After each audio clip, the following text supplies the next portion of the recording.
Before we get started, just a quick disclaimer. This podcast is for educational purposes only.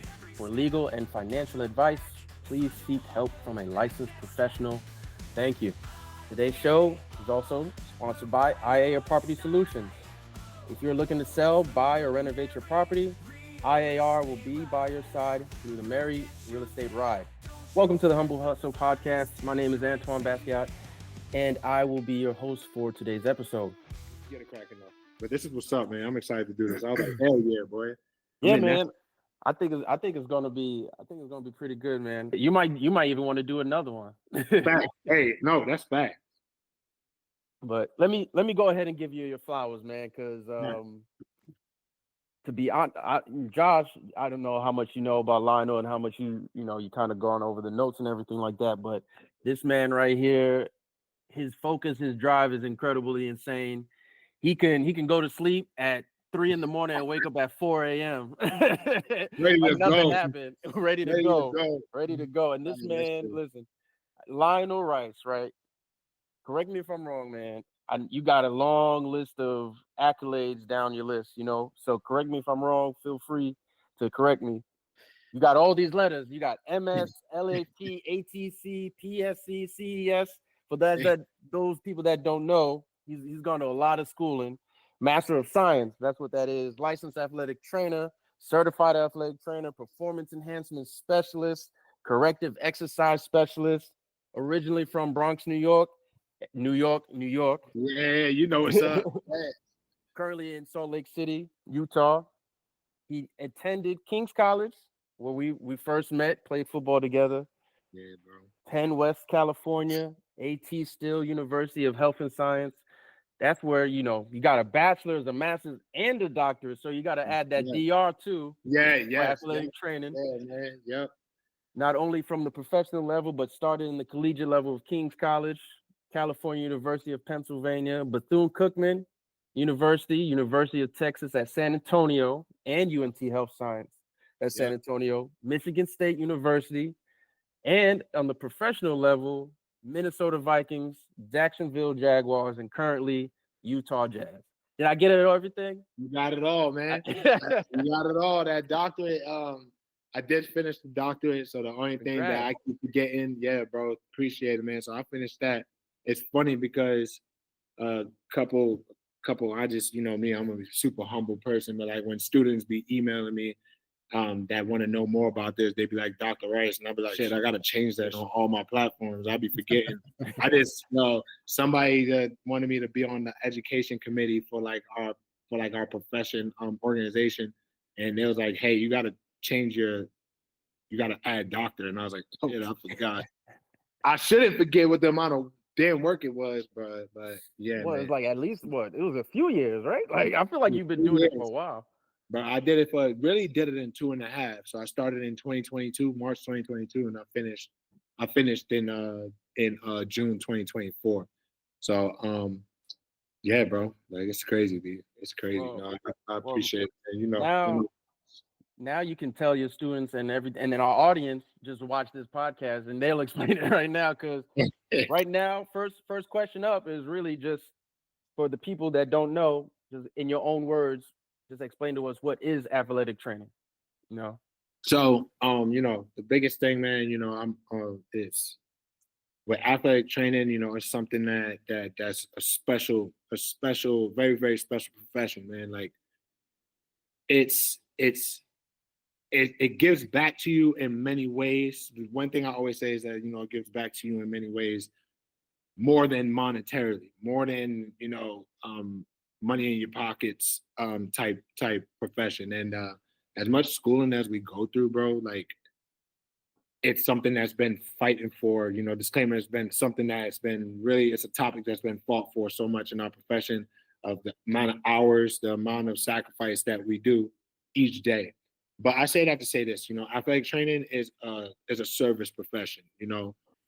It's so cool, and the experiences that we are given when you have so much passion in this, and when you have, the drive, and you have the proper intentions, no matter what level it is, when you become an athletic trainer, you realize that you want to do more for other people than yourself. You want to become Mm-hmm. selfless.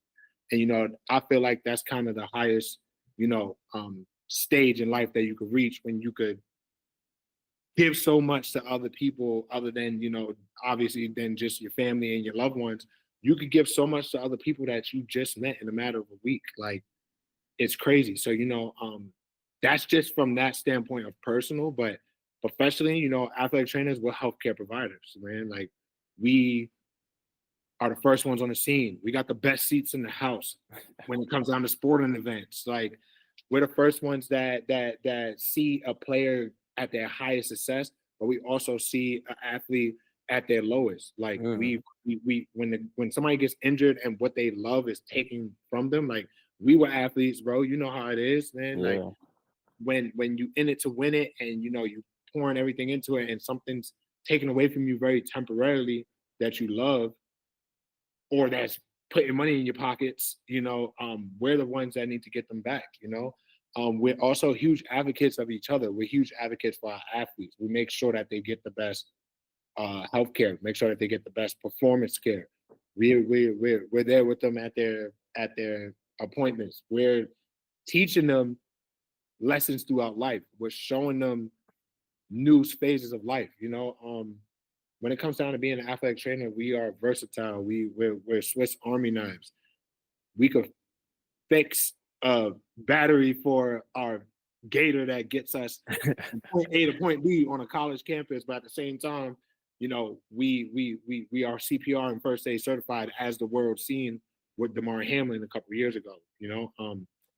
Believe it or not, some people still didn't know what athletic trainers were or what we did before that unfortunate event happened. So um, we are at the front line of healthcare, not just for athletes. We're in the industrial setting. We're at the we're in airports when we're helping people who do all the baggage claims, and we're taking care of them.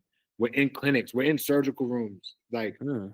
we're everywhere, man. And I think the biggest thing, that we're at performing arts, Cirque du Soleil. Like, we're everywhere. So everywhere where you see some type of activity or some type of physical movement or some type of working out, an athletic trainer is somewhere in there, and you may not be able to identify them, but somewhere, some behind every single active individual or professional athlete, collegiate athlete, high school athlete, youth sports athletes, or even in the hospitals, man. Like, there's athletic trainers everywhere.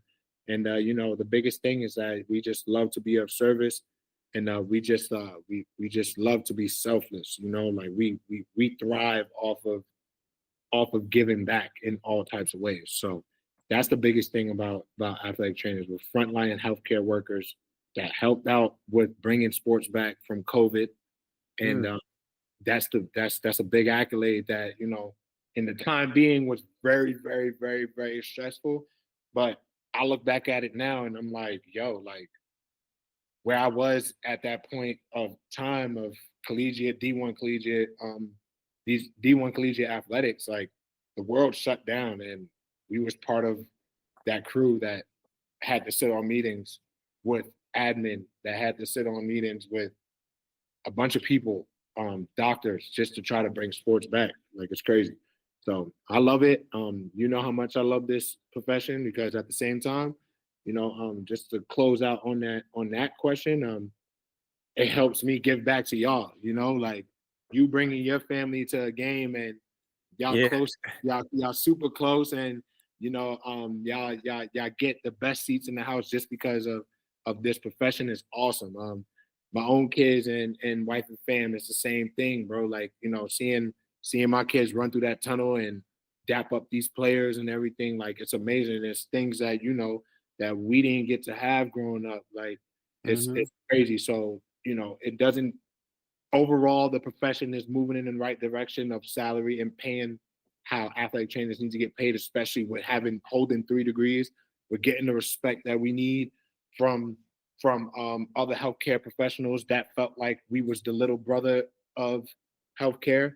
Mm-hmm. Now we stepping now, and it's awesome just because at the end of the day, I know, I don't know, like, I could tell you right now, I know, and I'm not trying to throw no shade on no other um, professions, but I know a chiropractor who's sitting in the clinic that writes me on Instagram and says, "Man, like your life is amazing, bro. Like I see how your son and your daughter are loving the games and all that." And I know that that person's a multi six-figure person just from the skills that they possess. But I'm like, yo, like sometimes the payment is better in experience. Like I'm hopping on a chartered plane, like I'm Yeah. seeing the world, bro. I get to see y'all, like I get to see family members throughout the season just from where we go, man. So like just like anything athletic training, being selfless, it pays you back in many ways rather than just a bunch of money in your pockets. And don't worry, like food still got to go on the table, but it pays you back like in so many very glorious ways when you do it the right way and when you give back to it the right way. Well, I think, man, I think everything that you said is it just speaks a lot about your character and who you are as a person. And for those that don't know you, I'm going to say it for them and to help them understand what you said too, because this guy right here is honestly the most selfless person, the person that will try give your shirt off his back just to so you can do what you got to do and survive. You know what I mean? And Right, 100, I man. think I think in your personal profession, like exactly what you said is you're in the service profession. You're there with the people on their lowest lows in the best of times and their worst of times. And I think you are the best person to have them to be by their side because you can step into a room no matter where you at and be yourself and that room just lights up. You know what I mean? And Right. when you're in a profession like that you're in, I think, and you know what? That's actually going to lead into my next question because listen, your gratitude posts and how humble you are and all of that stuff is just amazing. It honestly brings life to me. And I sit back and like, you know what? Yeah, I have what I wanted last year. I have what I wanted Yeah, now. It's like life was better. So, you know, so one of the things you said was no one knows how much you know until they know how much you care. And right. I was like, damn. Hey, Like, it's a hey, no, for real, bro. Like, the biggest thing when it comes down to that is like, it's all about relationship building, right? And it just starts off of just like how we've been 15, 20 years plus into this as our brotherhood. You feel me? Like we connected just off of simply like being from New York City and all that stuff.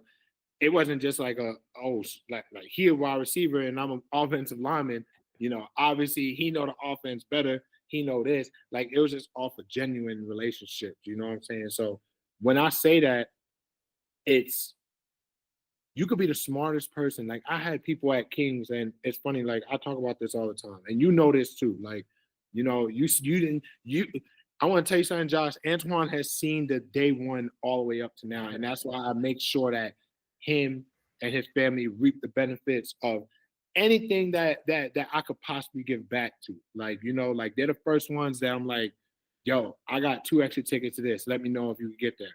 I know Atlanta is X amount of hours from you, but let me know if you could get there. Just let me know. Like it's things like that. Like they done seen every single level. I done made sure just to give back to them simply because like they done seen me studying hours. I didn't have to sleep on Antoine's floor just to make it to practice, to make it to a game, just because I'm up all night and I know I'm not gonna wake up to an alarm after going to sleep at 4, knowing Yep. that we got workouts at 7. You know what I'm saying? And like he doesn't see it. So like when I say things like that, like it's just genuine things of like that. I think of things like that. Like I think of like, yo, like you could be the smartest person in there. At first I wasn't the smartest person in my program at Kings, bro. Like I had to like really make it out, like really grind from the bottom and like really put in work. And there was even times where like I just finished talking to Kings a couple weeks ago and we reminisced about like, yo, I was out of 30 of us, they only take 15 in the program. Mm. And there was a point my second year there, like sophomore year, when we start applying for that I was like 29 out of 30. And like I literally had to find my like strengths. I had to find my strengths and not just putting in the work and whatnot, but my strengths was that I know how to build relationships with everybody around me, genuine relationships. And it's crazy because even as a young student, like even my mentor from Kings that Antoine knows, he was like, yo, like you just got to this rotation 2 weeks ago and you already got people asking to tape you. Like, what is that? I'm like, not just are we in the same graduating class, but like one of my things in the toolbox that I tell students, when an athlete gets on the table, the first thing I say is, what's up? Good morning, what's up? Dap them up. And I say, yo, how are you today? And they start talking about their injury. And I say, how are you today? How are you? Like, forget the injury. Like, the injury only identifies you as an athlete. How are you? And there's been times at all levels, bro. Like all levels that I've been. There's been times that an athlete gets on the table and I say that, and they're like, "Oh yeah, my ankle's fine. Oh yeah, my shoulder's fine. My finger's fine. Like, you know, like yeah, I'm getting better." And I'm like, "Okay, well, how are you doing today?"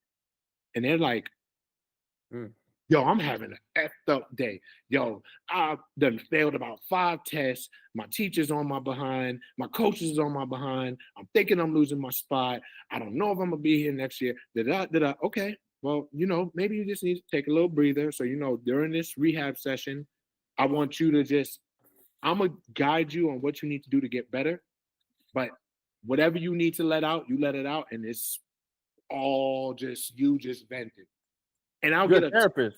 10 out of 10, I'll get a text later that night saying, damn, I didn't realize how much I needed to say. Like, I appreciate you being a listening ear. And next thing you know, clockwork. Meanwhile, I done been in athletic training rooms where like a person holds all them same letters as me or has more experience in certain areas than me, but nobody want to go on their table because you want to know why they ain't got no bedside skills. How many times have you been to a doctor growing up, bro, and like the bedside skills was just out of there and it's like, yo, I need a new doctor. Like, this is crazy. You know what I'm saying? Like, it's wild. 2 weeks ago. It's crazy, right? Yeah, no, like for real. Like, and I think the biggest thing, that's where that's the important part of this too. So, you know, that's a great question because when I say things like that and I say things, nobody knows how much you know until you know how much you care. Because guess what? Like, I'm big on obviously like years of experience get you somewhere, and like obviously perfecting your craft is what's going to keep you going and keep you, you know, keep the ball rolling for you to get better. But you can't build relationships in this. Like, you just a sitting encyclopedia. You just are sitting. You just sitting with degrees. You know what I mean? Like, you got to know how to connect the people to the point where they want to come to you for something that's very important, which is taking care of their bodies, which is getting them back healthy, which is making sure that they don't get injured, which is making sure that I don't know. I had a player text me at some point in my experience that was like, what mattress do you think I should get to make sure that I don't have low back pain? And I'm like, I ain't gonna lie, I might ask you that too. Like, you know, that's a curveball. You know what I'm saying? Like, let me get that answer for you. Like, so it's not me technically saying I don't know, but the fact that he trusts me just for something like that, it sounds crazy. But like, bro, like I done seen it, and I don't like the thing is, it's not even just me, bro. Like, I done seen it from the best of the best. Like, I got a mentor in this that saved one of his athletes' wives' lives because she had an ectopic pregnancy. You know what I'm saying? And he called him, out of everybody, he called his athletic trainer at 3 a.m. and said, my wife is having extreme pain in the pelvic area, in her stomach. She can't even like get out of a curling ball. And he said, take her to the emergency room and make sure you tell them, call me if anything, and call our team doc if anything. Next day, he admitted to the hospital. They did testing, and she had an ectopic pregnancy where she had to have emergency surgery. Saved her life. Wow. That's one of many heroic stories of people that's in this that do it right. You know, I emphasize do it right because there's some that really, you know, they do this with certain intentions. That's not what it is, but that there's prerogative. You know, I'm not throwing no shade on that like that, but like the real ones, like they like, you know, who's really in there. So, you know, that's a great question, bro. But like when I say that and execute that, it's what helps me keep going because at the same time, it helps me build a relationship to them to the point where we could get things done and they're locked in. And then I'm doing my part as an athletic trainer, but at the same time, they know I'm a human being. And I don't care how much money you make, especially since now like collegiate is NIL, but then even being here in the pros, I look at you as a human, my man. Like you got too many, you got cameras in your face. You already got people with their hands out. You already got people to answer to. And at the same time, you still got to come in here and keep your job. You still got to go out there 82 games of the season and ball out and do your thing. The best that I can do, the best thing that I can do as an athletic trainer is let you know, not just I'm here to make sure I take care of your body and make sure that your healthcare is at the top of the top. Even us as a staff, but like, yo, you're a human being in my eyes, bro. Like, I promise you, you're a human being in my eyes. So that's where it comes from, man. And I think, in your profession, and we kind of touched on this on the other episode, is that trust thing is a big thing. Yeah. And you can really tell who's being genuine and who's not being genuine. Right. And I think exactly what you're saying is when you treat these people not only as an athlete but as a person, they're going to open up to you not only about what's going on physically but also mentally, because being an athlete as well, that mental part of it is half the battle right there. Because not only are you, once they get to that point of, all right, well, you got me to the point where I can be physically, now you got to help me get to the point where I can trust that I'm okay, and I have to trust you that you know what you're doing, so I can trust my body again. Right. And I think that's my next question was going to be what you think was the biggest factor of your success, but I think you already answered it. I think being genuine, giving that trust factor into these athletes and other people, not only the athletes, right? I think you kind of touched on this before, is your network. Yes. Putting in the hard work with them too. I think that's the biggest thing too. So of course, like, the biggest thing that I always say, being authentic, and that's me being genuine, like everything is all genuine. Like it's real. And I think, the realest thing is like, even one of the many guys that I take care of here, like he always says, he's like, yo, like, I just appreciate you just being genuine. Like, like it's just genuine. Like you could tell that it's genuine. You could tell your energy is genuine. Like you're not faking it or nothing like that. And yeah, these days are long, bro. But at the end of the day, like like it sounds very corny and cliche, but you just never know how your energy is perceived may help somebody else's energy boost. Especially when it comes down to return to play. Like when you're trying to return somebody to play, rehab is an up and down emotional roller coaster, no matter what people want to say. And no matter how much these athletes want to show it, they may not show it, but they may go home and they're like, yo, like this is killing me, bro. Like, what the heck? Especially like, like the athletes who are really into it. But I would say, just like you said, bro, like the networking, man, like you can only go as far as the people that you don't know, like you only gonna go as far as the people that you talk to for no reason. And us New Yorkers, I'm biased against us because like even my boss here, who's amazing, and he's from Brooklyn. He's from East New York. You know what I mean? Like, yeah, you know what I'm saying? So he's really like one of us, like for real. Like, and he's been in the NBA for like 6-7 years, and he's in a leadership position. And I just think the biggest thing is like I got here because of the Minnesota Vikings internship that I had 10 years ago. To this year, it's been 10 years since I've been with the Minnesota Vikings. Wow, that long? Crazy, bro. Crazy. Yes, bro. Like it's crazy. Like it's been 10 years, really 10 years since graduated from Kings. Went and did that master's degree quick, and then I jumped to the Vikings, luckily because of my network at Kings. But fast forward, I got this job because my boss here, like who's awesome, he's like a brother to me too. And not just a mentor and somebody that I look up to, but his name is Jamal, and Jamal went through the same internship that I went through at Minnesota, but 3-4 years before me.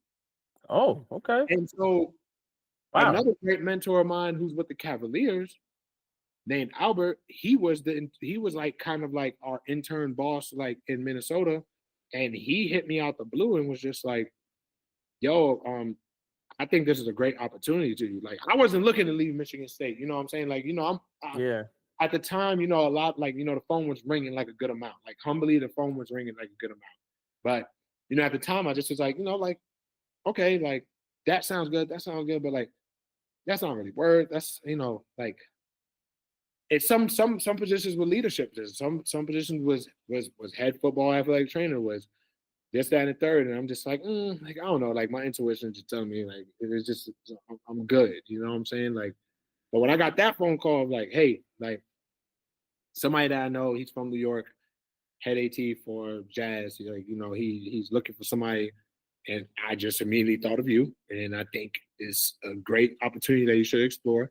I know you want to jump to basketball at some point. I think this is your chance. You know what I'm saying? And I think the biggest thing is just the fact of the matter is, I tell people that I'm like, you're like, as much as people want to try to pump that I got it by myself, I got it by myself, I got it by myself. I promise you, it's not just because I'm humble, I'm very humble. I didn't get none of this by myself. Like every single step I got from me working hard, from me being a team player, me putting in the work that I put in. But I didn't get to this level just because of myself. I got here because of my work ethic, which is myself. I got here because of the craft that I keep working on, which is what I put together myself to make sure that I got the right tools in the toolbox to stand out. But it's always about who you know. Like, Yeah. it ain't always about what you know. Like, it's about who you know. And I'm gonna tell you right now, my network has got me farther than anything. And most of it, just like we keep talking about, just come from being genuine. Most of it just come from just like the smallest deed, bro. Like the amount of times that people tell me, like, hey, like, so this leads into like the last part of this answer for this question is grind and grind passionately, bro. Like these days are long, yes. This like you just asked me, damn, you're not about to be home for a month? Like it's funny to hear, but like it's true. Like at the same time, like a lot of sacrifices go into it as an athletic trainer, no matter what level it is. Like secondary, high school athletic trainers, I respect them to the highest because they're dealing with high school sports. So you're dealing with freshman, junior varsity, and varsity. Okay, yeah, you're right. You're dealing with volleyball, baseball, football. You're dealing with several sports. Yeah. When I had my high school rotation at Kings, respectfully, he was amazing, like awesome, like great mentor, mentored me. And I just remember being there for my rotation for 4 months, and I'm like, yo, this ain't it. But I respect you. For myself, this is not, no, no. You know what I'm saying? Like, the biggest thing is just the fact of the matter is, I think the biggest thing is just understanding how to put your right foot in front of your left foot and just keep going. You know what I'm saying? Like that's the biggest thing. So that's really how I got it. Just being authentic, networking, and just grind passionately. Like grind. Because That's a good one right there. Grind passionately, man. And yeah. you honestly, you touched on a lot of things that I was getting ready to ask you too, man. To be honest with you, but one of the biggest things that I kind of I want to touch on because that was the most recent thing you said Yeah. was the grinding passionately. I think, and you, like you said, we've been together for some time now. Yes. You know what I mean? And this world Yeah. is absolutely full of distractions. Yes. And your grind, like you said, is you grinding passionately, you grinding long days, putting in that hard work, long hours. How do you maintain your level of focus to stay track with all your responsibilities? Because I left this out on the intro, but I want to bring it back up too, because not only are you doing all this, your athletic training and profession and studying and doing all of that, but you also are presenting case studies, doing Right. what was that? The Glotta and the Oh yeah. and Yep. I can't say his name. Yeah. No. You good. Like to be honest, I just presented this past summer in New Orleans twice at the National Athletic Trainers meeting that we do every year, and that's when everybody's there. So I presented some research with from Michigan State. They were amazing. So like the faculty there, they were amazing with helping me collect some data on like concussions and everything. And my guy here, Jamal, he moderated it. And then also like we have an organization, it's called NBA Athletic Trainers Association. And I was able to present for them too. So I presented a student lab on diagnostic ultrasound. So the ultrasound, yes, like how you do for babies, but instead it's for muscles. You know what I'm saying? So I was able to do a live one there. So like that was awesome. I think the biggest thing that keeps me level headed, is making sure that, one of the downfalls as an athletic trainer, honestly, is spreading ourselves thin. Like spread ourselves thin, and it gets to the point where like I didn't have people in our graduating class, Antoine, that was in my program that dipped out after 2 years. They say, yo, this ain't worth it. This is not it. Like, I just want to do something else. And I'm just like, like personally, I would put in too much work up to this point. Like I'm gonna find a way, I'm here for good. Live off this salary, this, that, and third. I'm gonna find a way. You know what I'm saying? Like respectfully, like humbly, I'm gonna find a way. Oh, I want to start a family. Okay, well, I'm gonna find a way. Like and I'm not knocking anybody that got to that point, but like you can always find a way. You always gonna find the right employer. You're always gonna find the right situation. May not be the first time, may not be the second time, third time, but if you really love something that you want to do, you're gonna keep going. But respect to the people that understood that it was getting too much for them, because like I said, it doesn't pay as much monetarily, but we get in there. Like we get in there, stakeholders are understanding, admins understanding. So I say that to say this, don't forget your hobbies. Don't forget your hobbies with any profession, bro. Like you can't forget your hobbies. And like I make sure to go back to that. Like even while I was getting the doctorate, and even when I'm like still studying up on some like things that I want to like certifications. Like I got 2 more certifications that I'm still working on that take just a little bit of time. You know what I'm saying? Like I still make sure, obviously, like for myself as well, like being a family man, I make sure when I'm at home, I'm at home. You know what I'm saying? Like when I'm at work, I'm at work. And I'm lucky to be enough like in an NBA organization that understands like everybody understands family values. Everybody understands that even in all the midst of the season and the busyness, they implement family here. They like I love it. Like I love the fact that the Jazz like implement family here. They implement um, you know, uh uh making sure that when we are home that we have like we do what we need to do. We take care of the guys and the day's done. You know what I'm saying? Like we make sure like things like that. Um, I've been places where the work balance life was not all the way there, and I've been places where the work balance life has been amazing, and I'm blessed that I'm here now because this is an NBA organization where people used to tell me the NBA is not it for any type of balance. And once again, what I just said, it can happen. It can happen. Like, and that's the thing. Like, it's just making sure you stick to your hobbies. So, like, yo, I wake up every single day, help help wifey get the kids ready. They go about their day, and then I usually don't have to be in on game days. Got to be in by 7:45 a.m. I still come work out at 6:15. You know what I'm saying? Like I hit the steam room, I hit the sauna. Like I make sure to do things like that. Those are things that I love to do. That's what gets my day ready. You know what I'm saying? I hit my workout, hit my lift, hit and hit the steam room, hit the sauna. So now my day starts off very well because like that's it. Like I did something that not only that athletic training I love to do, but that's my profession. But personally, hobby wise, that's what I love to do. Playing with the kids, being at home, just watching movies, watching shows, things like that. On the road, seeing family like y'all, making sure that I get time like that. But at the same time, yo, still play my PlayStation. You know that, right? You know what I'm saying? Still play my PlayStation, catch up with friends on the phone. Like, I think sometimes people feel like just because they're moving up in the profession that they got to lose their hobbies. And it sounds very corny, but like, don't lose your hobbies. Like, meditate, like things like that. Whatever you love to do outside of your profession and outside what you do for, you do to make money and work. make sure you just don't lose those hobbies. But at the same time, like, you know, we get time off too, like in the off season. Like I always know, and you know this too, bro. When the season's here, the season's here. Like that's it. Like that goes in front of anything. Like it is what it is. As much as I got great people around me, like my VP here, we call him Philly. He's awesome.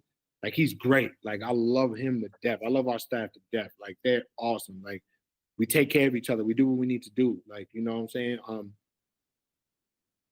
The amount of times that he would say, like, yo, like it's all good. Like you could do it tomorrow. Like I know you gotta get home to the kids. I'm like, nah, bro. Like my wife understands. Like I'm gonna knock this out right now, real quick. Then I'm gonna hit the road to head home. You know what I'm saying? But even in the midst of all that, like in the off season, like after the combine, after summer league, like, yo, we out of the office by 11. Got the whole day with the fam, got weekends off, got days off, got weeks off. We all rotate vacation. So it's just making sure you just take care of yourself in the midst of all of it, bro. And like, I finally got to the point, because that's not something to do, you know, that's not something easy to do. I finally got to the point to be honest, 10 years in this as an athletic trainer professionally, like the last 3 years, I finally got to the point where it's like, all right, find your happy medium through all the organized chaos. You know what I'm saying? Find a way to make sure that you doing what you need to do, that you staying grounded. Because seriously, you could lose yourself. Like you could honestly like get to the point. I didn't seen athletic trainers get to the point where like that's their identity. You know what I'm saying? That's their identity. Like people know me as Lionel the athletic trainer, or Lionel the one that promotes like great things about the profession, or like that handles his business, the athletes, you know, the staff love him and everything. And I'm just being humble in that stage. At the same time, people know me as like, yo, he's a great person to be around outside of it too. Like he the one that's going to make sure people have fun. He's the one that's, you know, he's a family man too. Bring his kids around, bring wife around, you know, things like that. So like, don't let your profession be your identity. And that's the one thing that like people that I mentor, you know, students that I mentor, I let them know, like, don't like love it and give everything to it, because it's gonna give back to you tenfold. But don't let it be your identity. The minute you let it be your identity, as much as things is going well, as much as you are the hardest worker in the room at the same time, what are you outside of it?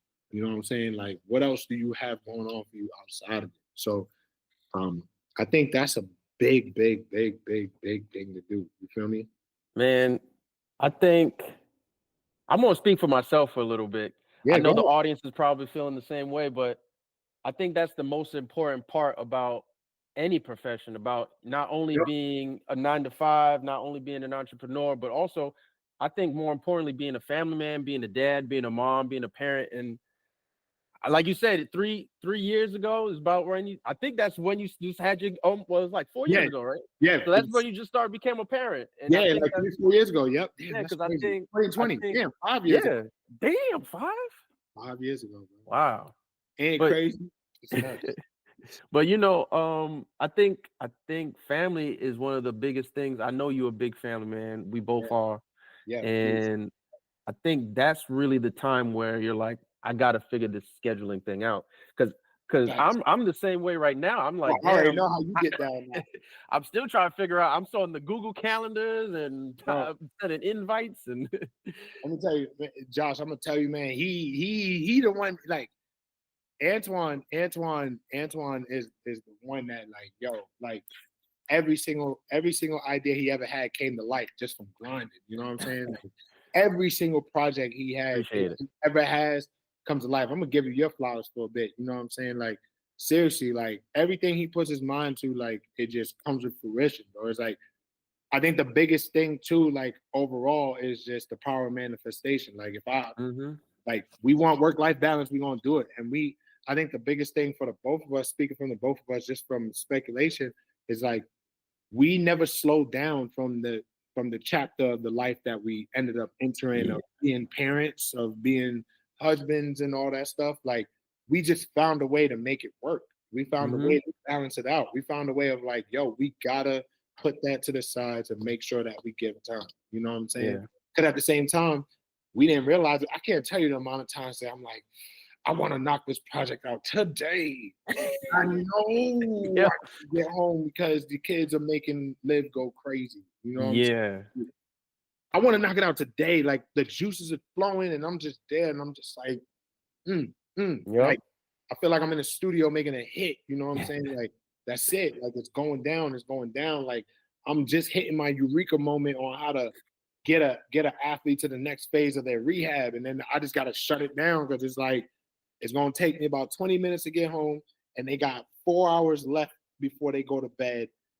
I gotta go. I gotta go. Yep. I shut it down. So there's sometimes literally like I could keep going. I just shut the laptop and just put my bag on and just walk out. Like walk. Cause like that's just part of it. You know what I'm saying? Like it is what it is. And this sometimes it's like even if it's like only me and another colleague left in the office knocking some late things out, like that's just what it is. Like it's like the day's over with. Like as much as you want to keep going, you gotta separate it, and that's the biggest thing. I think that's one thing that you know that I give me like not I give us to the pat on the back is that both of us are some go getters, and we understand the power of manifestation, and anything we put our mind to that we're gonna do it regardless.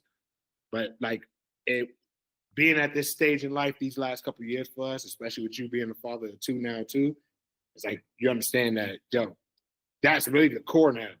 Yeah. You know? And that's the core now. Like at the end of the day, if you wasn't entrepreneur and you wasn't, an innovator and in the real estate and everything, and if I wasn't an athletic trainer at the end of the day for life, we're fathers and we husbands, you know what I'm saying? Like at the end of the day, we got little ones calling us dad, and we got to make sure that we raise them and pour into them just as much as we pour into what we do. So, no, you are completely right, bro. Like it's crazy. It's crazy. But it can happen because like we ain't slow down. We just add people on the ship. You know what I'm saying? Like, we adjusted. We bend not break, and I think what I was gonna say too is you have your priorities change, and as your priorities change, what I learned is there's this theory, or I don't know what you call it, mindset is they call it big rocks, little rocks, and sand. All you gotta do is you have a jar and you gotta make all of that stuff fit in that jar. Right. And your big rocks, for us, right? Our big rocks is our family, our career, our main thing. We keeping the main thing. Yeah. And then the little rocks is, maybe it's our hobbies or meeting up with friends and all of and the sand things is the little ticky-tack stuff. Yeah. And, if you really prioritize that jar accordingly, I think, and it sounds like you got it down, you know what I mean? You got that jar exactly right where you making it work. Cause I think that's the greatest thing about people in general too, is if you put yourself in a corner and say, I got to make it work or that's it. Right. You're going to find a way. You're going to find a way. You're going to find a way. And it's funny that you say that because, boy, let me tell you, I had to pour that jar out plenty of times. You know what I mean? Yeah. Let me tell you, bro, I had to pour that jar out plenty of times, and too many big rocks, too many small rocks. Oh, man, that's a lot of sand. You feel me? Like, no, so I love that. I never heard that one. I'm going to keep that one too. Like, but it's true. Like, but just like I said, man, like, it ain't always going to be done in the first shot. You know what I mean? Like, it ain't always gonna be done in the first shot. And I think the biggest thing, because like, I done came across athletic trainers, that feel like, I think one of the biggest questions that I've been getting a lot is like, how do you do this with a family at your age? You know what I'm saying? Like, I made it work. Luckily, like, I got a significant other that understands, the amount of times being transparent that I feel bad sometimes. And I'm like, sometimes I can't, there was plenty of times at a point where like, I just couldn't come home early. There was plenty of times at a point where like, I knew I couldn't, how can I say? I knew I couldn't like have that weekend off. Like, I'm just being honest. I'd have missed a lot, you know what I'm saying? And I'm at a point like, where people are like, oh, well, like, what, like, what, isn't that like tragic? And I'm like, no, it's not, because you want to know what? Like, my son and daughter are every single day. Like, I kid you not, like, when they get out of school in 30 minutes And when I get home later on tonight, they first thing they're gonna say when they run in is, "Why aren't we going to a Jazz game?"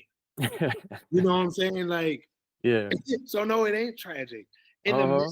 In the moment at those times when I was sacrificing a lot of time just to get, and this ain't the ceiling. You feel me? Like I'm still going. Like ain't no comfort. Like there's no comfort zone ever. You Mm-hmm. know, there's no cruise control ever. There's no content ever. Like life is great, and like, but the grind keeps. Hungry. The day that I go like this and I plateau, it's gonna be a retirement party. Here's the invite, Antoine. Let's go, pull up. Yeah. You know Yeah. what I'm saying? Like, and I think the biggest things of that is that, just like I said in the beginning, you gotta look at both sides, right? So it sounds crazy, but the way that I operate is like, I sacrifice to make sure that they don't ever live the life that we came up as. You feel me? Mm-hmm.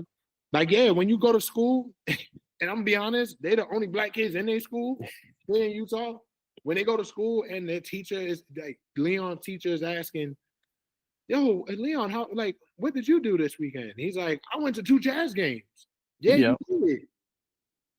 You did. And the Mm-hmm. teacher's over here telling wifey, "Man, like I've been here for 30 years and I've never been to a Jazz game." Yeah, that's Yup. why I do it. So no, it's not tragic that Yup. I'm the same thing. Because you want to know why? FaceTime. You want to know why? Phone calls. Like Mm-hmm. you want to know why? Like, like I'm reading books to them through FaceTime. Like we got technology nowadays. And you want to know something else?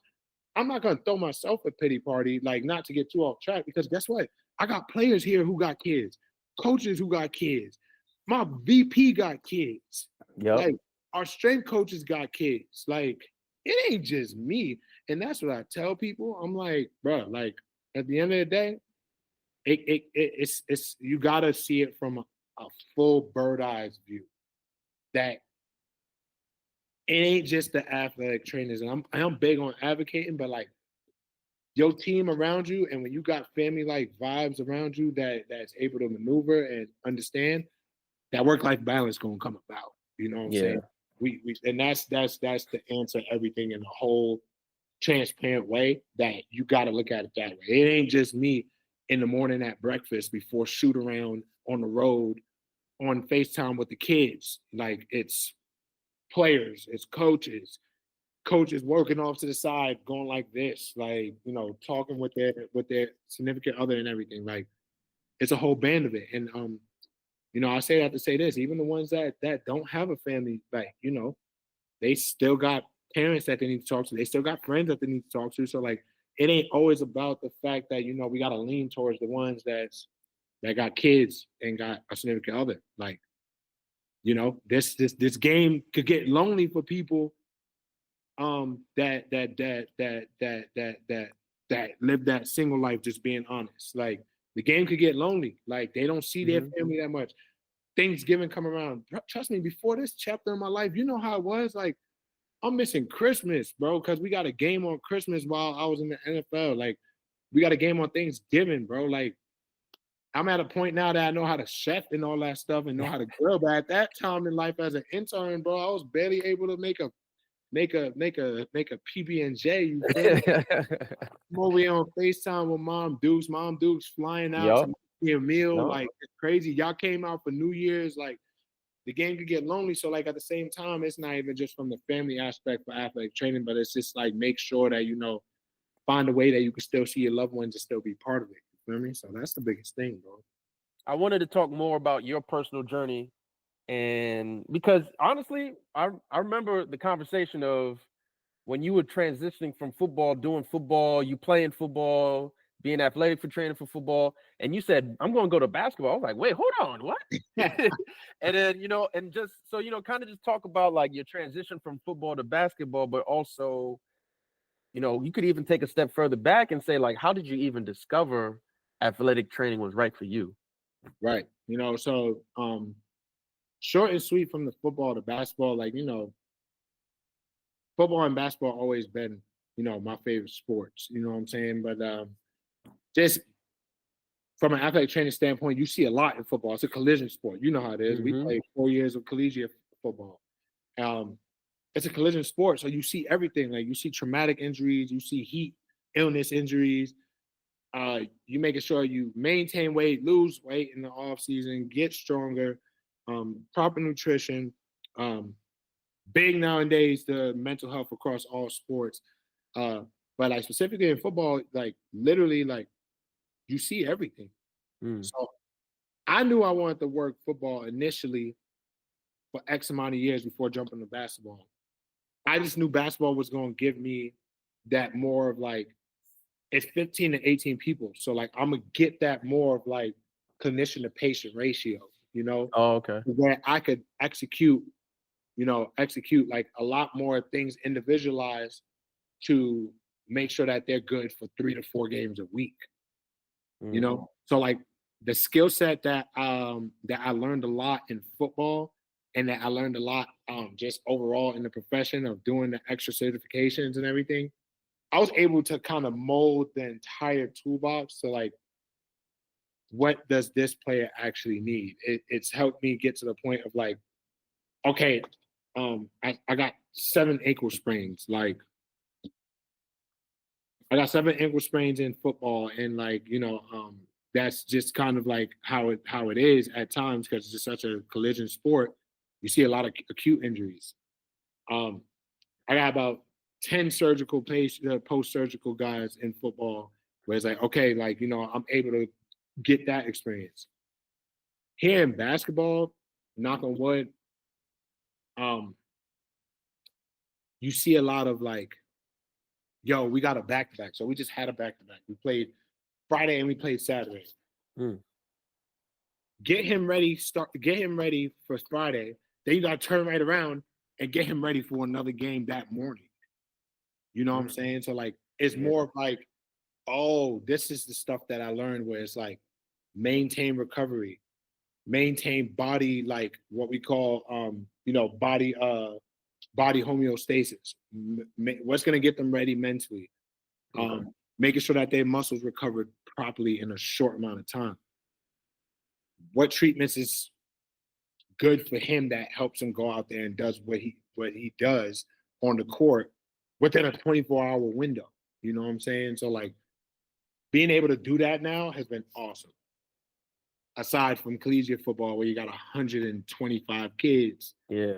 And it's like I personally look at it as like, yo, there was times it was like triage. Like seriously, it was like triage. Like, I never even thought about it. Yeah, it's a lot of people. But in the NFL, it's only like 53, 63 people, and you got about 6 to 7 athletic trainers with maybe 2 seasonal interns. So like, there's enough to go around for everybody. But at collegiate level, which I'm gonna be honest, like needs to get like completely better. Like they need to flip the whole script on how things are structured athletic training wise. Like it just needs to like it's a lot of kids that obviously as athletic trainers we want to take care of. But it's just they need the manpower, and not just the manpower in the hands for it. They are a realm that needs to start like paying highly, because like there's some Power 4 schools out here who look for the experience that they look for, but then they'll throw you 40,000, and I'm like, okay, now that is outrageous. But we getting, that's another. I digress because that's something else for another day. That's something else that's getting worked on in the profession and that we're pushing for everybody. But that's kind of the main reason. But what made me realize that I want to be an athletic trainer, aside from a lot of things we spoke about already, is I knew I wanted to be in the healthcare field. I knew I wanted to be in medicine, but I also knew I wanted to stay in sports. And I hated chemistry, so I didn't want to go to med school. You know what I'm saying? At the same time, I just always knew I was built for a profession that was just to help people. And I mean, I get the best of both worlds with this. You know what I'm saying? Like I get the best of both worlds, man. Like I not only do I have the best seats in the house, not only do I get to watch some, like not even like literally some of the world's greatest athletes. Not only do I get to travel and see like the world and everything, and get a lot of experiences and see a lot of moments that's awesome and meet a lot of great people. But I mean, yeah, there's just something about the grind each day that I just get a rush from. You know what I'm saying? Like a lot of people be like, yo, you're nuts. Like I was just talking with one of my old professors from my DAT program, and she was like, yo, like literally, like, yo, you really in it to win it. And I'm like, yes, like I really love this. Like, you know what I'm saying? Mm-hmm. Like, there's just something about it. Like, you know, we was collegiate athletes. We loved game day. Like we was turned up in that locker room. You know how it was? Like Mm-hmm. getting to be around that as a professional and just being in that environment is just like something where it's like, yo, like this is what I was made for.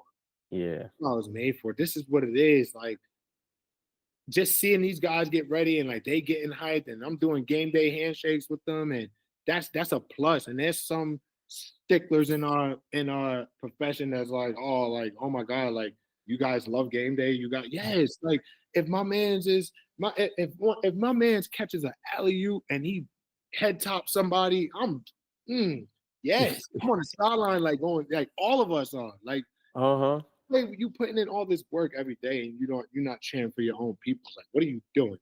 Obviously, professional. Don't jump up on top of the chair and everything. But like, I'm gonna clap for my people when one of our guys made the Rising Stars game and made it to Sunday in this new format. You know what I'm saying? He playing against the OGs and everything as a second year. Like that's exciting to see. You know what I'm saying? Like it's amazing to see their accolades, you know, and they feed off that energy. So like just being able to give back to them, but then also like, you know, my first summer job was working at the Queens YMCA, you know, so like being able to help impact not just young people's lives, but like see them grow and Mm-hmm.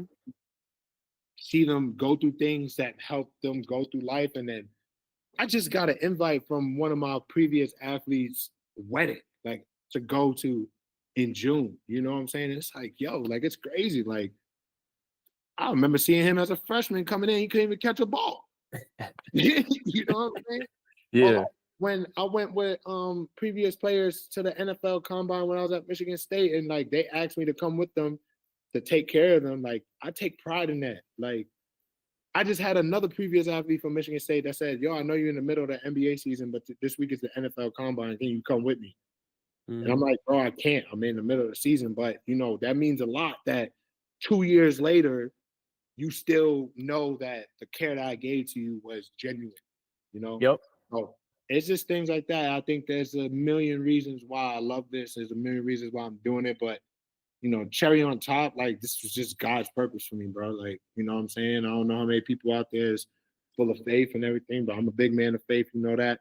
It was just God's purpose for me, bro. Like it was my calling. Like I couldn't there was a point that I questioned myself. When don't you question yourself when you're doing something that you think you want to that you know you should be doing? Or like Mm-hmm. you're trying to figure things out. You're trying to get to the point where things are like, you know, where it's supposed to be. You know what I'm saying? Like you know how many times even when I was in the NFL as an intern, I'm questioning myself, like, yo, like I'm not saying that there's a point where, you know, I'm wondering like, yo, I'm trying to get to a certain point in life, like step by step, you know, like, but it's when you doing the right thing, it's an emotional roller coaster. Everything is going to be up and down and peaks and valleys, but Mm-hmm. not once did I say, oh yeah, something else is better for me. There was times I questioned myself in this, coming up to this point in life. There was times where I was like, you know, like maybe I should take another route in this, but there was never a time where I was like, I shouldn't be an athletic trainer. There's never a time that I said, nah, this ain't for me. There's never a time where I'm like, nah, this is too much.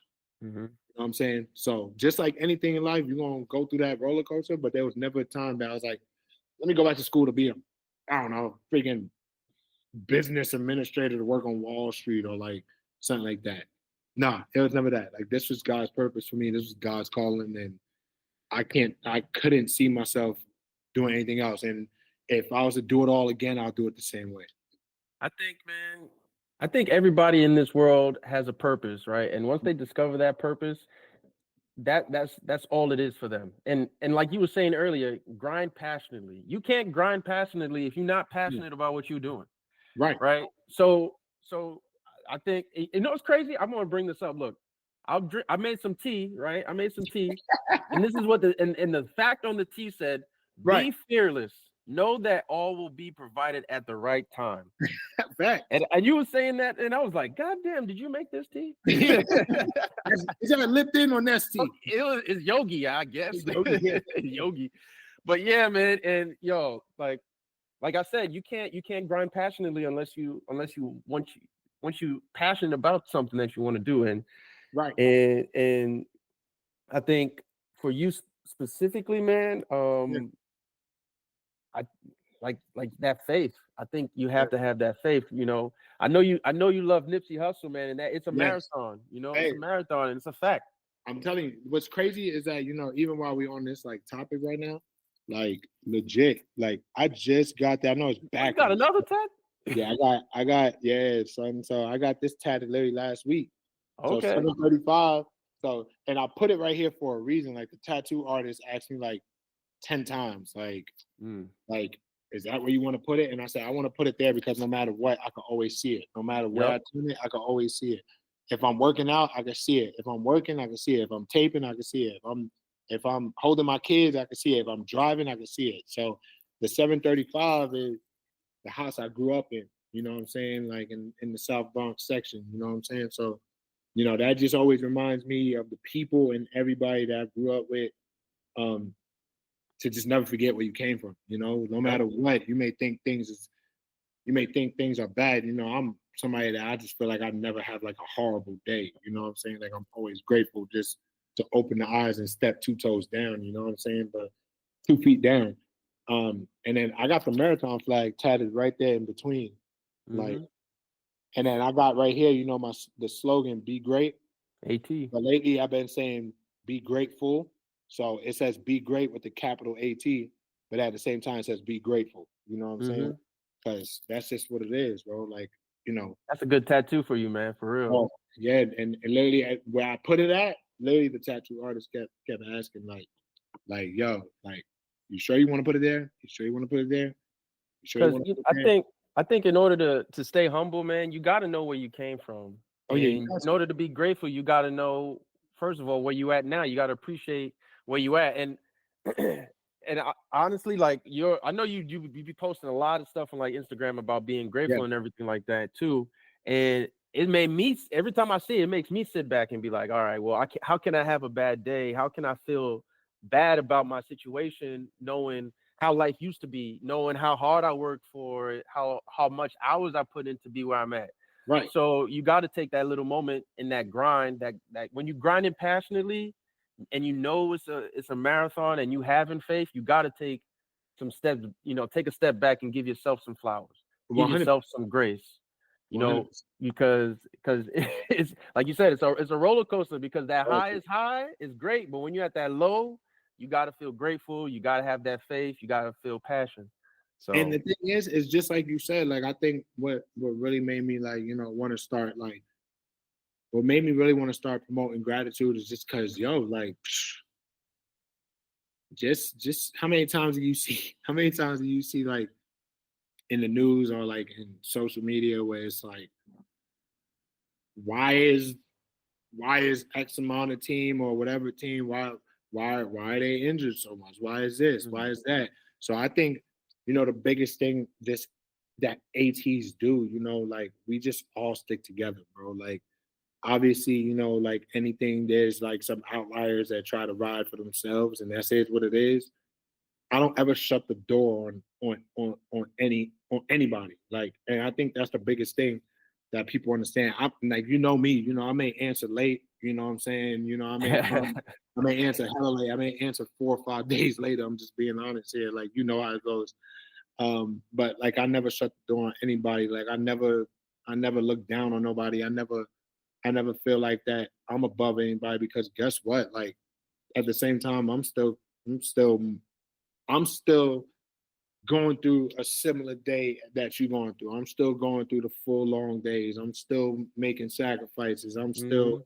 losing X amount of time with the family, knowing that we're in the season. So, what's the point of me making feel like that, just because you're there, I'm here, or I'm here and you're there, you know what I'm saying? That we can't have a simple conversation just to help our day. You know what I'm saying? So I think where the gratitude came from of me promoting is just the fact of the matter is a great mentor of mine that I was under at UTSA, and now he's at NC State, and I talk to him on a weekly basis, bro. Like he kind of put a whole perspective to me after leaving the NFL as an intern and going into that college football realm at UTSA. You know, the biggest thing, like we was fighting, like we was fighting just to make that place better, and it's way better than what we left it. You know, especially right now. And I think the biggest thing is he always used to tell me, give grace. Every day I think I was like, what, like 26, 27, like I was like 25, 26. And I'm just like, bro, why don't we have this? Like, why don't we have that? Like, yo, this is all for the athletes. This is all for the athletes. Like, I was like, there was a point where I'm like, do I care too much? Like, and like, what's up? And he used to just sit there and be like, yo, you got to give grace, bro. Give it time and give grace, because they want that for the athletes as well, but give grace. But at the same time, he's like, remember where you came from. Like he used to personally tell me his story too. His name's Dan Bellamy. He's awesome. He's like, bro, I came from a JUCO. I came from Coppin State, where we was, you know, we really just couldn't get it. I had to make things happen. He's like, you was at Bethune-Cookman. You seen how it is. Like, he's like, give grace, bro. Like we gonna get there. And I think that's just one thing. Like lately, I just been wanting to really promote it out there of like, yo, like this is not a facade. This all comes from gratitude, bro. Like that's why when there's probably some people that follow me on Instagram that's like, yo, he's really gonna do this 82 times or put in game day gratitude. And I'm like, yes, because I know some people in this game, bro, that was in this part of the profession last year, and unfortunately they not here this year. Whatever the situation was, but guess what? Like they not here this year. You know what I'm saying? You think that they're not missing this? You think they're not seeing that? You know what I mean? Like, how dare I? You know what I mean? Like, yes. So that's why, yeah, I got a lot of gratitude for this, because people got to understand, like, wherever you at, not even just in this, wherever you at, it's a blessing, you know, especially if you in a better position that you was the year before, or the day before, or the hour before. Like life can change in an instant. Like it's a New York minute. You know how we say, like anything can happen in a New York minute. So that's why I'm just grateful, because at the end of the day, like, yes, I do got a lot of gratitude. Like what? Like, yes, I soak it in every game. Like pregame when the national anthem's going off, bro, I literally put my hands behind my back and close my eyes, and I just say thank you. And I'm saying thank you just consistently through the whole national anthem. Through the whole national anthem. I'm just like, thank you. And I just open my eyes and I'm like, okay, this shit's not a dream. You know what I'm saying? Like, and I always did that. Always do the sign of the cross walking out, even when I was at Michigan State, because that's huge too. I'm like, yo, like, what? Like, this is Michigan State football, like top college football. Like, in the NFL, and I feel like it stemmed, to be honest, bro. I feel like, and you know, you came to visit me with the Vikings, and you came on the last game, if you remember, when we played the Bears. I didn't soak it in enough, because you want to know what I was doing? Thinking too much about the future. Thinking too much about the future. How many times was I sitting there that weekend telling you, yo, like, I'm playing on my next move. I'm playing on my next move. I'm playing on my next move. I'm playing on my next move. I'm telling you, Josh, Judens, I'm telling all y'all, like, I'm Big Jim, Tim. I'm like, I'm playing on my next move. I'm playing on my next move. And what happened? Like that, bro. Boom. Like that. That was the last game. Was all of us taking pictures on the field. And I'm not downplaying any experience I got, but I took it for granted, bro. What I thought I was gonna be in the I thought I was gonna be in the NFL for straight. And what happened? Not one opportunity. And I feel like that was a huge eye-opener and lesson of like, yo, no matter where your feet are, you be there and you be grateful for it. And you maximize the experience. So that's why I say gratitude all the time. That's why I say be grateful. That's why it's tattooed on me now. That's why, bro. Because you got to. You get so lost, especially at the young buck. You know, early on. What was I, like 22? That age was like 22. Like man, come on, man. Like it was That was a almost good time. it was a great time. It was a great time. Don't get me wrong. It was a great time. It was a great time. It was awesome. But like, even with those mentors still playing a big time in my life to even get me up to this point, I told myself I'll never take that. I'll never take it for granted ever again. I'll never just be in the moment of like my wildest dreams, and I'm like, okay, what's next? Okay, what's next? Okay, what's Yeah. next? Okay, what's next? What's next? What's next? I was so busy on the what's next that when that last game finished and I came home to y'all and we was and then y'all left and I realized, oh, I only got 2 months left to be an intern here. Yeah. Okay. You know what I'm saying? Like, wow. Like That was fast. that was fast. And Yeah. like my mentor at the time, who's literally like a father figure to me now, it's like, hey man, like I'm gonna start throwing your name into some jobs, bro. But like, ain't not really too many NFL jobs open right now. And I'm like, damn. Like Lee, I'm like, damn. Like for real? He's like, yeah, this cycle is not moving, man. He said, but don't worry, like just keep doing your thing. I got your back for life. And he really do. Like I get lunch with him every time I go to Minnesota, bro. Like, but like I told him the same story. I'm like, bro, like I tricked that off. Like not in a bad way, but like personally, I tricked it off. So that's why I say gratitude, bro. I know that was a lot, but like it's the truth. I think, man, like you need to have those low moments. Right. You need to have those low moments, because if you don't have those low moments, you can't have the high moments, or at least you won't be able to appreciate it and learn from it. I think Right. a lot of people are afraid of failure, Right. and they think failure is a bad thing, but failure is a good thing, because like you learn so much from that. Right. Like, well, but yeah, man, yeah, having those failures, I think plays a big role in a lot of your successes. And I think Right. it's also how you kind of understand or figure out that this profession, or whatever you're doing, is for you. Because Right. if you can go through the failures and say like, okay, well, wasn't I'm going to go through those failures and I'm going to come out better. I'm going to learn from them.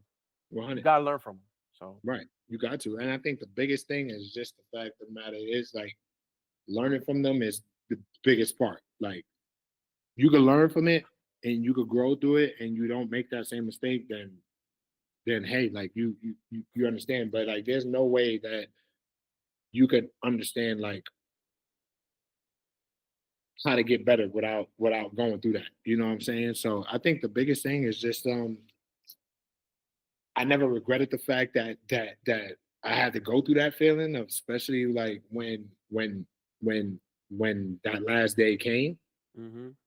But I understood that that wasn't the end of my story. I'm like, I'm just getting started. You know what I'm saying? So like my New Yorkism, if you want to say, was like, it's all good. Next. yep. Like Next. here we go. Like Yep. I was in my feelings for like a week. And then I was like, well, guess what? Like the biggest thing is that now you did what you had to do. Like you got the right people behind you. You did this. Like you got into that. Like I was the first King's College athletic trainer to get a seasonal. Damn, I didn't even know that. I was the first one to get a seasonal. There was people that got summers. I was the first one to get a seasonal. I was the first one that experienced an entire season of the NFL from King's College. Wow. Not only was that the case, but I was with one of the most award-winning and best staffs in the NFL. You know what I'm saying? Till this day.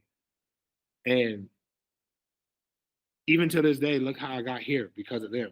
You know what I'm saying? So I know personally, I thought I tricked it off, like just from the fact of like I took it for granted and didn't realize what was in front of me because I was looking so far in the future, and that's why I don't do that no more. And I haven't done it since.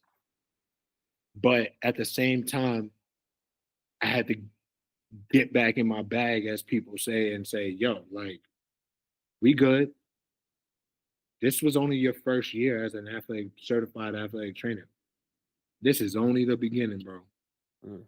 Open that laptop and let's plan the next move to make sure you get back to where you want to be and you keep pushing to where you want to be. You know what I'm saying? And at the same time, I understood that like I'm not just trying to be an intern my whole life. Like, we got to make moves. We got to make moves. We got to make moves now. Like, here we are. You know what I'm saying? So I think the biggest thing that I still got to this day is this Vikings book. I wish I brought it with me just to flash it. It's a Vikings notebook, and I call it my marathon book. Way before Nipsey Hussle passed away, just always listened to him. Like even while we was in college, and it's called the Marathon Book. And from the point of that first day, after being in my feelings for one whole week, being honest, I started planning out, and I'm planning out, and I'm planning out. And I still got every page in there to the point that the ink is kind of smudged now. From March 24th, 2017, a week after I was done with the Vikings. Wow. A week after just like trying to figure out like, okay, like, I got a little too cocky. I thought I was going to have an NFL job and whatnot, but guess what? Slap in the face, back smack, get back to reality. Let's go. Yep. You know what I'm saying? So like, I always write down everywhere that I've been, everywhere that I planned out. I got interview notes in there from interviews that I did, jobs I didn't get. Wow. Notes on how I could have done better in that situation. Notes how I could have done better that year. And it's all the way up until now. And I'm at the point of my second year in the NBA. And I always just go back in there and just flip through. And I still got blank pages in there from 2017. I still got blank pages in there. And I think it's something that I hold dear to me simply because not only does it remind me of the grind and each step that I did, it allows me to share experiences, especially with students who may hit me up and say, man, bro, I'm trying. I'm trying, and I'm just not. I'm like, listen, bro, I've been in your shoes, bro. I've sent them emails. I sent 25 emails a day. I'm sending LinkedIn messages before LinkedIn got popping. I'm sending Facebook messages. I'm asking people to put me on. I'm telling people like, yo, just get me in the building. Get me on an interview, and that's it. Like I'm using my last dollars to go to conferences and whatnot. I done did it, bro. I done did it. I done had to live at my mom's crib for a couple months in between transitional jobs. I'm being transparent here because this is what we're talking about. I done still had to ask my mom for money coming up into this at certain points. You know what I'm saying? Because she believed in me and understood, like, nah, like, you do what you want to do. Like, don't just take any job. You do what you want to do. There was a point where I was like, I'm just gonna be a swimming and I'm not knocking swimming and diving athletic trainers, but that wasn't my goals. Yeah. There was a point where I was just like, yo, I'll take a swimming and diving job. I'll take whatever. Like, I'll take a clinic job. Like, and I'm not knocking physical therapists either. And I know it's better relationship between physical therapists and athletic trainers now, but there was a point where, coexisting wasn't too much in the plan. But like there was people that was telling me like, yo, you're not about to get a big time job with just as an athletic trainer. You better go back to school and go get a PT. And there was times where I was like, maybe you're right. You know what I'm saying? But then, who is this person telling me this? You know what I'm saying? Like, let me get in my bag real quick. I'm humble, but like, who are you to tell me that? Yep. PT school's a lot of money at the time, and like I was already in the loans and all that stuff. Like, I'm like, we're not doing that. We sticking to plan A. Plan A. And here we are. Plan A still working. And it ain't done. We'll emphasize people, like, it ain't done. We just at a point where like we still going and this is it. Yeah. Yep. It's at every point it's never been it's always been, every experience has been this. Yep. Trending on the charts, bro. So like forward. Yeah, I think the biggest thing is, I think the biggest thing is just like overall, like in a summarization is just it's just keep going, bro. Like it's like too many people get to a point in their journey where it's like they want to stop. You know what I mean? And it sounds cliche, but like you really just got to keep going. There's a point in journeys, you know how it is, especially being an entrepreneur. I done, you know what I'm saying? Like that's just like for real. Like you flipping houses, you getting units and whatnot. Appreciate you, man. I'm giving you your flowers just as much, bro. I think the biggest thing is just whatever you do, just go hard in it. And whatever you do, just pour into it. Because I think our generation is just different when it comes down to being go-getters. I can't tell you the amount of times at conferences that generations above us, way older than us, that was like, oh man, like, you know, I wanted to pursue that so bad, but XYZ happened. And I just said, let me just go through this. And I'm like, man, I feel bad for you. I tell people that. I'm like, yo, honestly, don't take this the wrong way. I feel bad for you. Because I never want to feel that. And that regret. And that's why I'm grateful to have the people around me and have the significant other that I have and have the family around me and like people like y'all.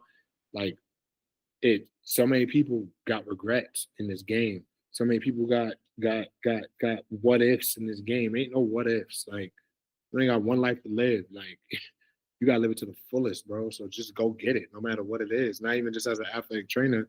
It just so happened to play out that that's the profession that I'm in, but like in whatever it is, bro. So yeah, man. That's the biggest thing, though. Well, I think that marathon book needs to be published, dude. You gotta add author to that title. Yes, man. Manifesto, man. It's just crazy because like like I kind of touched on too, just to conclude that part. I was the first one with the Vikings and as a seasonal.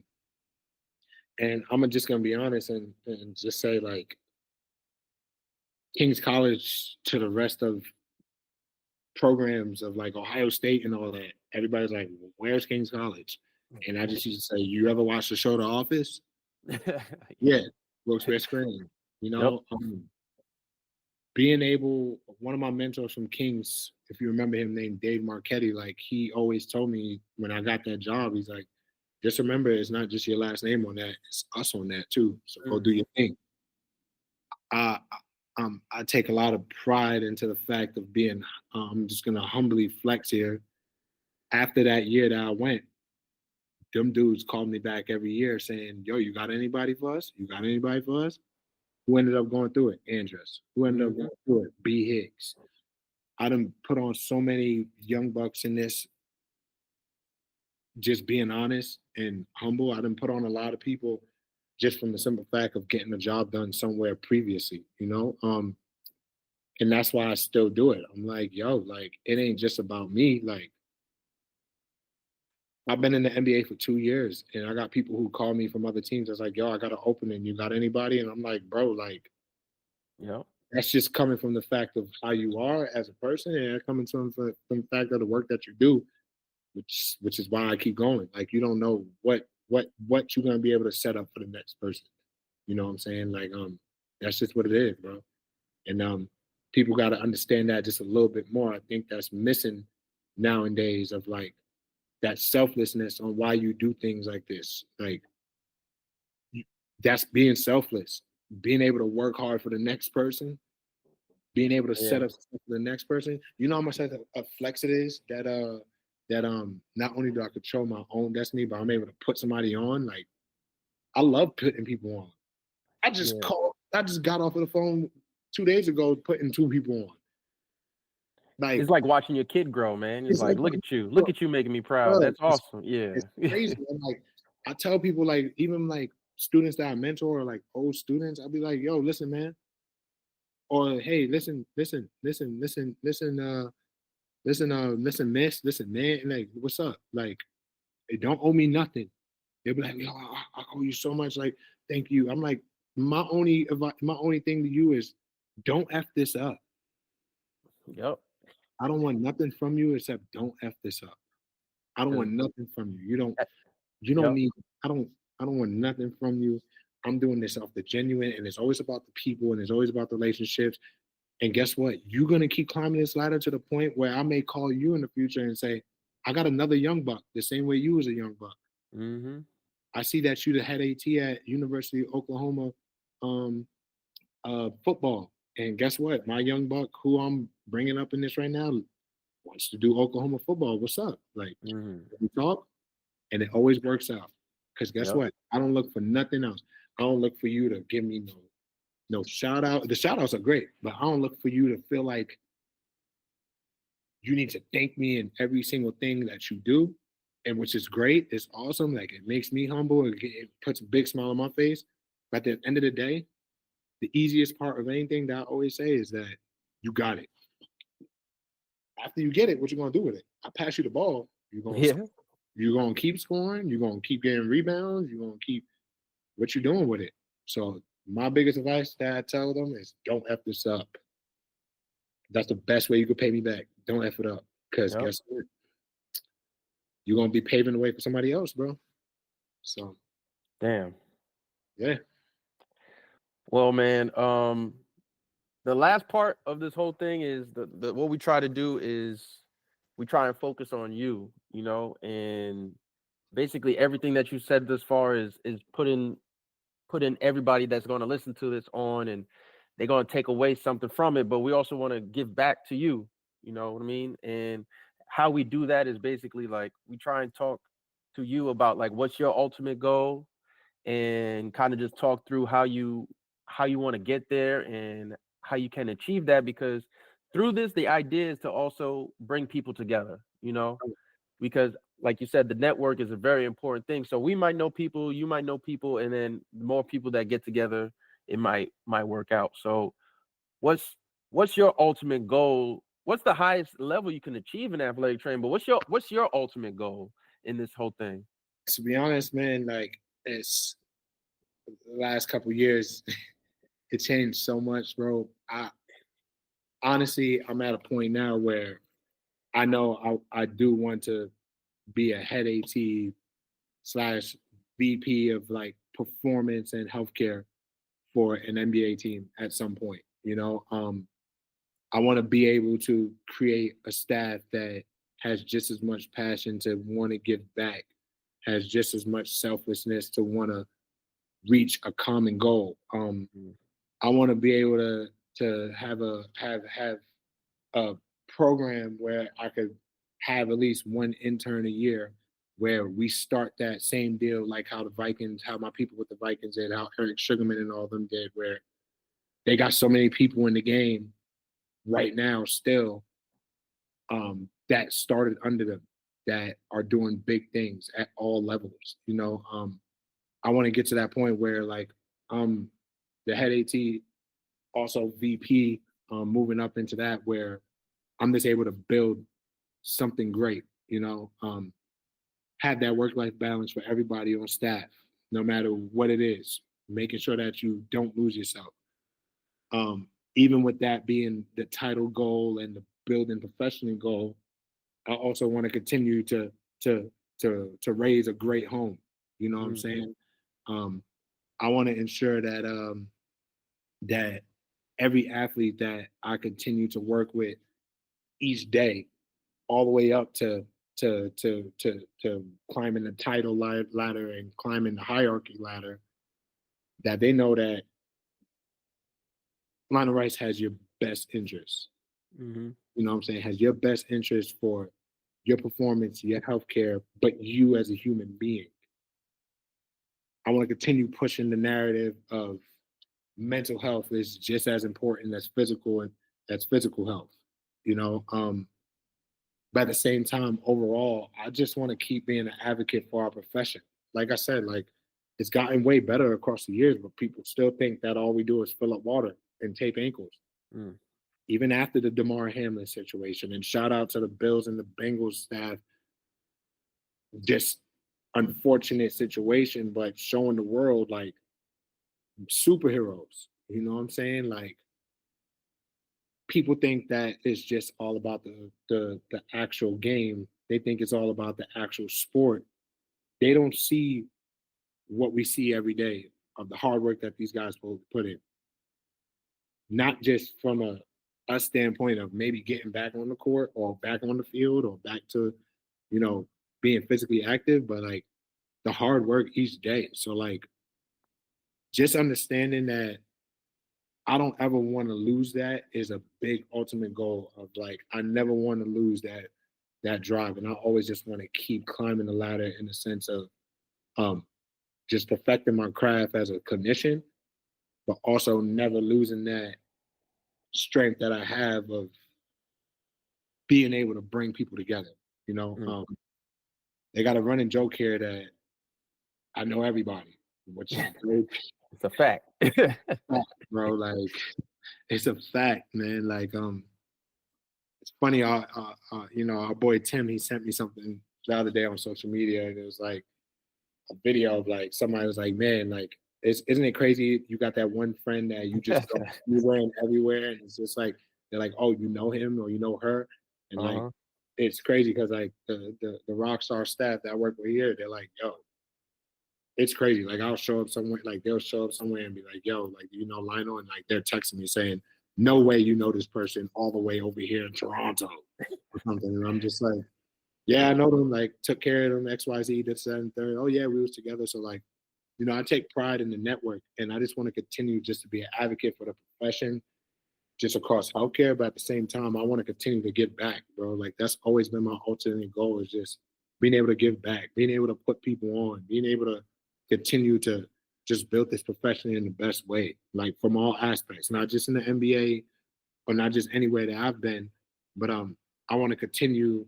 You know, I still continue to like being honest. I still continue to talk with stakeholders and administrators from previous places that I've been on how to make the place better, on how to make sure that you know athletes are getting the best care and that athletic trainers are getting taken care of.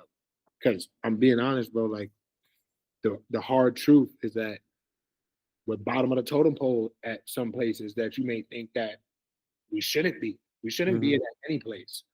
Like if you can't have an athletic trainer, if you can't take care of an athletic trainer, you shouldn't have sports. And I'm always going to stamp that. And I'm always going to stand on that. You shouldn't have sports. If you can't have an athletic trainer and you can't take care of them for them to want to be there, and you can't give them the right resources or at least back them up in wanting to make the place better, you should not have sports. That goes for all levels, from secondary, youth, all the way up. So I just want to continue to be an advocate for that. There's some people that tell me that in the next 10 years, they could see me being the NATA president, which is our organization president. I don't know about that.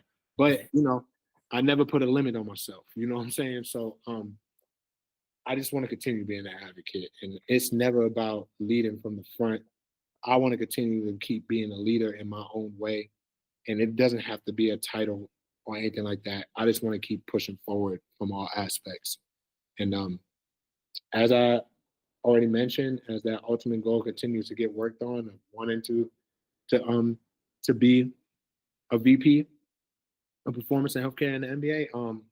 You know, I also at some point I got my doctorate, so you know I want to be a adjunct professor just to give back in that realm too. You know, I already told Greg at Kings, I'm like, hey, the minute that y'all get a online portion of y'all program, like, not saying I want to just like teach different rehabilitation skills, clinical skills, but like I think something that gets missed even in all aspects of different degrees is like people skills. Like like like we need to implement a class on like, yes, like you may not like people, but you need to know how to talk to people. You need to be trained in it. Like you don't just, you know, we can't be the ones that if somebody's leg, you know, unfortunately, knock on wood, is pointed the other way, we can't be the ones going, you know what I mean? We can't do this. It's a joke, but like we can't do it. But there's some people that will do it. Like it's great. You Yeah. know, and it's like some athletic trainers that were doing it's like, no, no, no, we got to be the calm ones in the storm. Like, Mm-hmm. so I kind of want to like get to the point where we can implement a class on like just doing things like this. Like, hey, here's scenarios, here's experiences. How would you go about it? How would you go about it? So it's not really a did you get an A or an F in the class? It's just a pass or fail, and you're gonna walk out of there with a lot more skills for the real world rather than just opening up a book. So Mm. it's in the works. I'll give it about 7 years. You know, I can't speak too much on it because somebody might try to steal the idea, but we're gonna get it popping to where like these new programs like we're able to implement something like that, you know, where it's not just put your head in the book and learn about anatomy, physiology, all the special tests, all the tapings, all the wrappings, all the evaluations, all the conditions. Like, no, okay, you know all that, but now how are you going to be able to use that on somebody that doesn't want to come on your table Mm-hmm. because you don't know how to build a relationship? And sometimes people skills are missed, bro. People skills are missed. I think one of my good friends at Arkansas, she works with football. She says one of the first questions I ask these students when I'm interviewing them to be a student with football is, can you read? Like Can book you read? or people? Oh, You read. Like, can you read? Like, we good? Okay, cool. Like, if I send a text message saying being at 8 a.m., are you gonna text me saying I thought you said 9 when my text said 8? You know what I'm saying? Like, and it's not meant to be literal, it's meant to be like kind of figuratively, you know what I'm saying? Of like, hey, common sense, you know what I'm saying? Can we apply it to what we do each day? Because it's missed. It's missed. And we just got to make sure we just keep doing it, and it comes with the people skills. So that's really all the ultimate goals. Other than that, I just keep it going, stay authentic, stay genuine, grind passionately. And hey, at some point, bro, would love to hold up a NBA championship trophy with a parade. You feel me? I get that. Like we want Add like it to the collection. add it to the collection, bro. Add it to the collection. We love it. So that's all it is. But that comes with us helping and doing our part, because it takes everyone.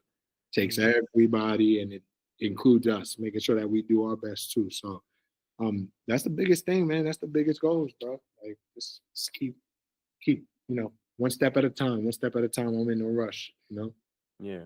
Well, listen, man, I'm gonna go ahead. I could talk to you forever, and I Yeah, forgot where I was hey, for a minute. But I know, we got a couple babies to get to, so yeah, I'm gonna go ahead and just say thank you for taking the time out. You know what I mean? Just to take out and talk to us. Absolutely. Because I know we only did like 2 podcasts yet, but I'm gonna go ahead and say this now. I think this is the best conversation. Sorry, Josh. But I think this was a really great conversation, man. Yeah, and you had a lot of great things to say. I wish we could dive a little bit deeper in terms of like your ultimate goals, and because my saying is always, why not now? Right. Why not now? Right. And I know you're the person too that once you put your mind to it, man, you're gonna get it. So everything you said here today in terms of your ultimate goals, and that's what you're about and what you're going to be doing and what you plan on doing, I have no doubt in my mind. It's not a matter of if, it's a matter of when. So man, hey, no, man, amen to that, man. I just want to close it out by saying, thank you as well for holding it. I mean, I hit you so quick saying, I want to do one for National Athletic Trainers Month coming up. And like I said, I'm a huge advocate for the profession. So I just want to close out by saying, shout out to all the athletic trainers out there, all levels, bro. Like, everybody who knows me knows I support from every single level, like every single level, from youth sports to secondary to industrial to clinic setting to professional sports, collegiate sports, from NAIA to JUCO to D1, D2, D3, everything, man. High schools, big time shout out to the high school athletic trainers, man.